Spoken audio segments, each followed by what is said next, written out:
Hi, my name is Matthew Dobbs. Today I'm going to do an introductory speech on, you guessed it, scuba. Uh, so what we're going to go over today is the rewards, the risk, and places you can go. So we're going to start out with the dangers first, the risk. Okay.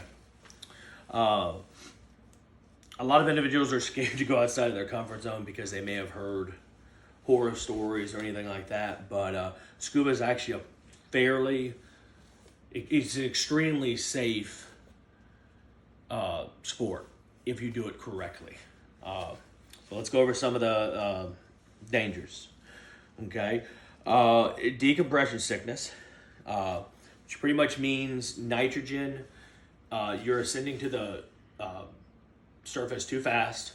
Nitrogen gets built up in all your joints and everything else, and you develop what's called the bends, BENDS. Makes you bend over in pain to try to get the pain away. You know, when you're in pain, you always curl up because the body didn't have time to naturally release the nitrogen that was in your body. So now it is built up to a dangerous level, and you'll have to go to a decompression chamber if it's serious enough. Holding your breath. Number one rule, never hold your breath in scuba.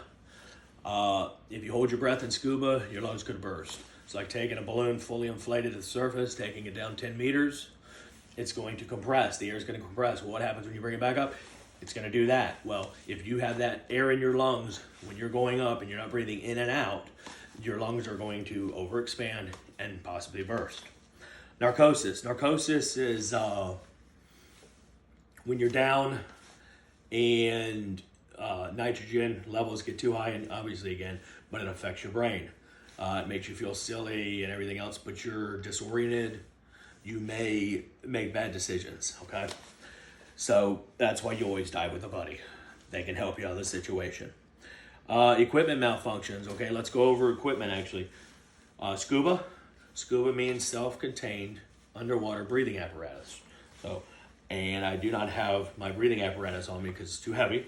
But I have my BCD, which is a buoyancy control device, which allows me to float up underwater or stay on the surface, or it allows me to deflate it, and then the weight pulls me down to the bottom, and then I can fluctuate my buoyancy by putting air in and out of this. Okay. Sea life. You could get bitten, you could get stung, anything with teeth. Stay away from it.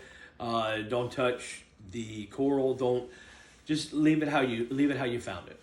Leave it how you found it. Dr. Herbert Newton of the American Physician states, the Divers Alert Network reports an average of 90 fatalities a year since 1980. PADI has certified over 27 million divers since 1969. So if you look at that average rate, it's an extremely safe sport if done correctly.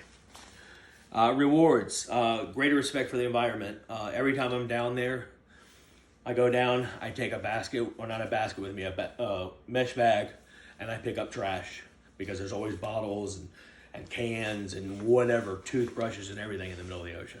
So it just gives you a greater respect for that. Dive Training Magazine states swimming in both aerobic and anaerobic workout, providing a workout that puts very little strain on the joints.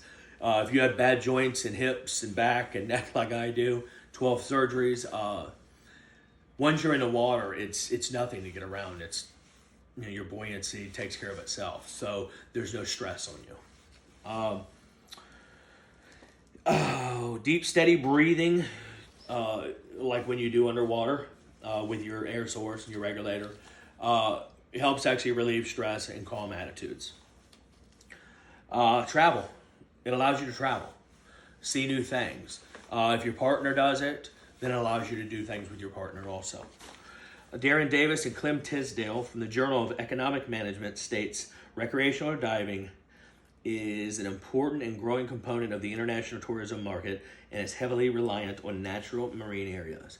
Tabata and Dingham identify that scuba diving as one of the world's fastest growing sports, with dive travel being the fastest growing aspect of the sport. So all that means is diving is actually good for the economy. It's one of the fastest growing sports in the world. So great for the economy. Diving with a partner can strengthen relationships. That's another benefit, of course. According to Patty, being a scuba couple means working together from planning your dive to post-dive briefs. Okay, it inspires travel with your partner, teamwork, just all around healthy for a relationship. According to Nordic Mat Online, author unknown says that the area north of the Hawaiian Islands has been made into the largest marine reserve in the United States. That just means traveling to Hawaii is even better. No. After listening to this, I hope it inspires you and possibly gives you the motivation to maybe try scuba diving and stepping outside of your comfort zone. So I hope this did just that for you. Thank you.